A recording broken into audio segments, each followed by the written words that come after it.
So welcome back to my channel. In this video, I'm going to take you through naive Gaussian elimination. So this is the first method you will see when you are doing numerical analysis and simplification of systems of equation.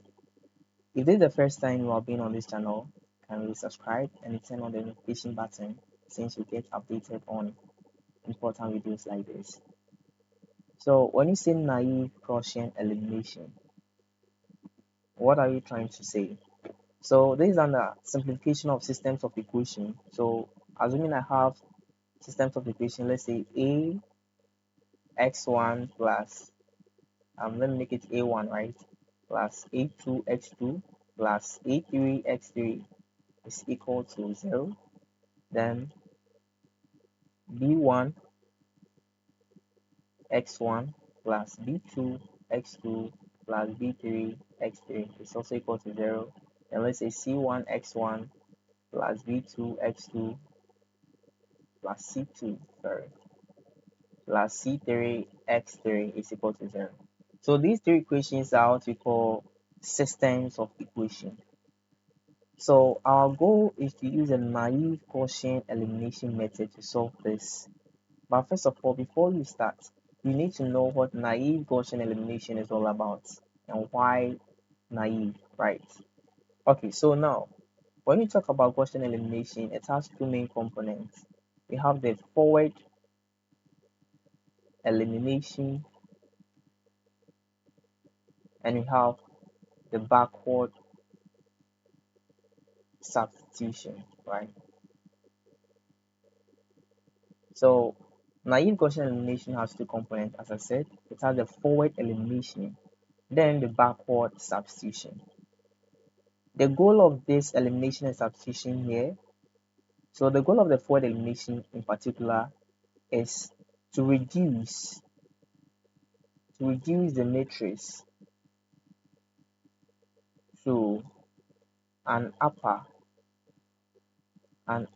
triangular matrix. Right? So the forward elimination is simply done so that we reduce our matrix into an triangular matrix.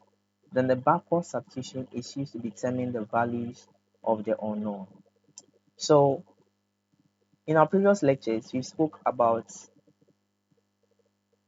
done augmented matrices and also systems of equations. So right now, if I use the word augmented matrix, you should understand, right?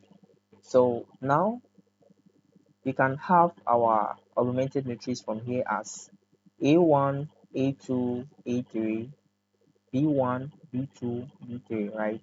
C1, C2, C3. I bring my dash, then I'll have 0, 0, 0, like this. So this is the augmented matrix from our systems of equation. How do we use forward elimination to find or to reduce this into an triangular matrix? That is what we are going to do in this video. Before that, I'm going to use an example so that you solve, then I show you the different parts of the Gaussian elimination method, right? But we do have some uses of Gaussian elimination, right? So let's see what we can use Gaussian elimination for. So one, we can use Gaussian elimination to find the rank of a matrix. This is because whenever you reduce a matrix to its upper triangular matrix, you can easily find a rank that gives the number of what linearly independent rows of the matrix. Then number two, we can also use naive Gaussian elimination to find the determinants of a square matrix. Determinants of a square matrix. Then finally, we can use naive Gaussian elimination or Gaussian elimination method to find the inverse of an invertible matrix. Right? Yeah. So these are the three usefulness of Gaussian elimination method. So let me give you an example so that you understand how to use Gaussian elimination to simplify our unknowns. So this is a problem. Solve the following system of equations.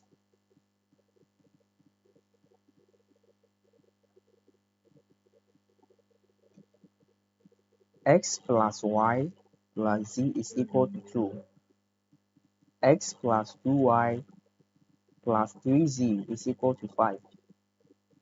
2x plus 3y plus 4z is equal to 11. We have to solve this system of equation using the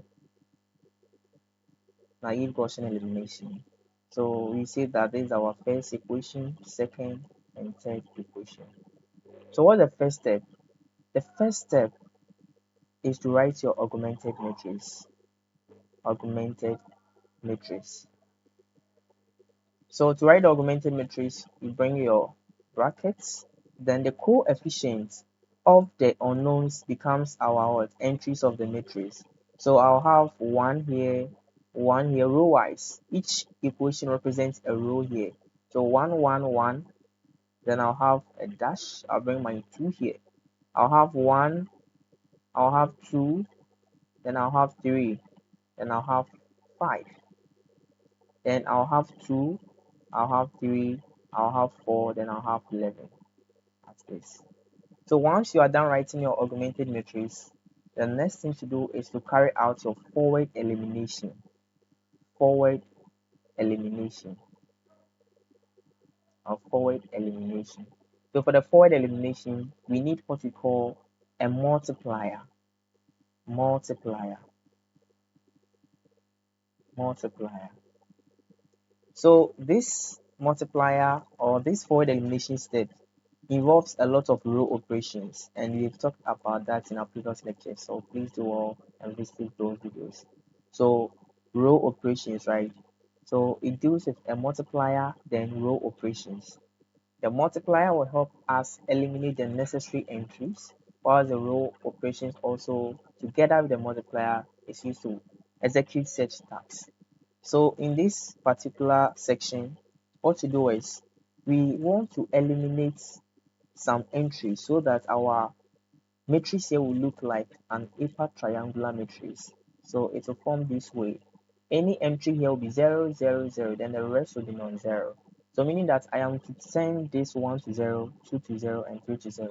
But we take it step by step, right? So I'll first convert the first, on the first column, only the first entry should be non-zero for every upper triangular matrix. Take note of that. So I can use something like A, and do it here. Let me use, I'll have something like, let's say A, B, C, then D, E, then let's say F. So you realize that the first entry here is what is non-zero, but the second is 0, the third is 0. So on the column, we have to convert 1 and 2 to 0. How do you do that? Meaning that we need to multiply the first row by a certain multiplier, then we subtract it from our second and third row to eliminate 1 and 2. What will be the multiplier? Take note, always we use the row 1 for the first forward elimination. We use the row 1 as the pivot. Okay, so using the row 1 as our pivot here, we are going to take, for me to eliminate my second row, I'll simply have 1 over 1. Since that is saying this one, I can move straight and do my row operation. So I simply write row 2 minus row 1, all mapping towards row 2, right? Row 2 minus row 1 is mapping towards row 2. So in this case, I'll have something like this. My row 1 remains as it is, 1, 1, 1, 2. But my row 2 becomes what? Row 2 minus row 1. So 1 minus 1 giving me 0. Row 2 minus row 1. 2 minus 1. Take note of that. It's row 2. This R2. This is R3. It's row 2 minus row 1, not row 1 minus row 2, please. So you have row 2 minus row 1. Row 2 minus 1 is 1. 3 minus 1 is 2. 5 minus 2 is 3. Then our row 3 will come as 2, 3, 4. This is the first.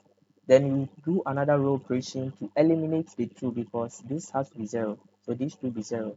For that reason, I'll also have my multiplier times the first row, then I'll subtract it from my row 3. But now see, this place is 2, this place is 1. How do I change my 1 here so that it becomes 2, so that when I subtract it will be the same? So simply put, we say that a multiplier is the current entry you want to eliminate over the row 1 entry, which is 1, times row 1 minus, so let's make it 2 minus that.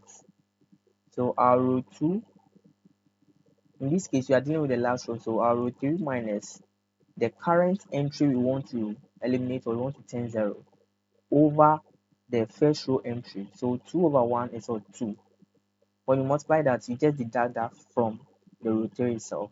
So this row operation can be said as R3 minus 2R1, or implies row 3. So at this point, I'll rewrite my augmented matrix, and the first entry remains the same.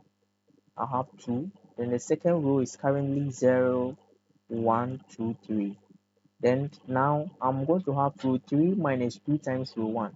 So row 3, which is 2, minus 2 times row 1. 2 minus 2 becomes 0. So here becomes 0. 3 minus 2 times 1 becomes 1. Then 4 minus 2 times 1 becomes 2.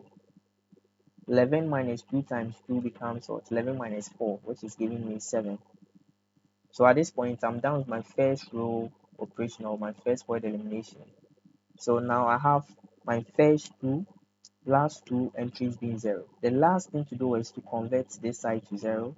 Then I am done with my forward elimination. Okay. So to convert this 1 to 0, I simply have this 1.